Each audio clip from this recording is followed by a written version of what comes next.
ये पैगाम मोहतरमा मरियम नवाज़ साहिबा के लिए है।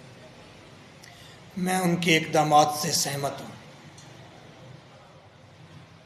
अगर 4 फैसले वो कर लें, पहली बात तो लाहौर का कल्चर रिस्टोर हो जाएगा। पहला काम, इस धुआं और शोर वाले रिक्शा को वो कोई इलेक्ट्रिक रिक्शा में बदल दें, ऐसी स्कीम ले आए। उनकी मेहरबानी, हमारी जान छूटे। सेकंड, या तो आप बैगर्स की एक इंडस्ट्री डिक्लेयर कर दें और उनको कोई कपड़े पहनाएं, कुछ साजीने दें, कोई नातें सिखाएं, वो अच्छे लगें। या ये बैगर्स ख़त्म ही कर दें, इसे बैन कर दें। इनके बड़े बड़े बैंक अकाउंट हैं, बड़े मामलात हैं, और अब तो ये बद तहज़ीब भी हैं। आपको गालियाँ देते हैं, आपका गिरबान पकड़ लेते हैं, सारा दिन खा खा के ये इतने ताकतवर हैं।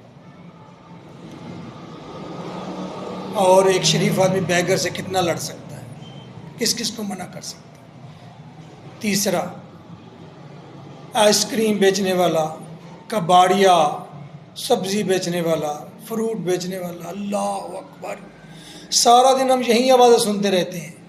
रात को सोते हैं तो जहन में यही चलता है। एक आता है, दूसरा आता है, दूसरा आता है, तीसरा आता है।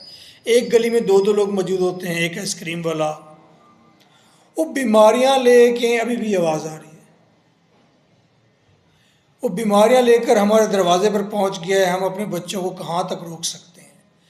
और इतनी शोर वाली आवाज़, हम ना व्हाट्सएप कर सकते हैं, ना कोई किसी से बात करने लगे पीछे से लोहा बेच लो, कंप्यूटर बेच लो, लाइक दिस, इस तरह की वॉइसेस होती हैं। तो खुदारा इनको कंट्रोल करें। ये क्या चीज़ें हमारे पीछे लगा दी हैं। आप तो डिफेंस में बैठे हैं, बहरिया में बैठे हैं, वो बहुत सारी 70% पब्लिक इन गलियों में बैठी हुई है जहाँ पर सारा दिन यही सुनते रहते हैं।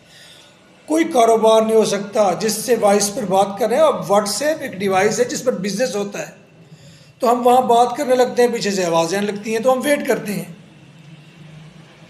तो इनको बैन किया जाए, या इनको कोई इंडस्ट्री है तो इनको इंडस्ट्री का दर्जा दिया जाए, इनको कोई इलेक्ट्रिक रिक्शे दिए जाएं।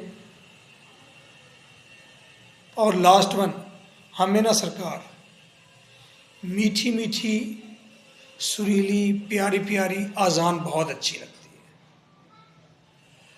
बस हम सऊदी अरेबिया, दुबई में रह कर आए हूँ, वहाँ जिस तरह की मीठी और मधुर आवाज़ होती है जिसे सुनकर मस्जिद में जाने को दिल करता है, वो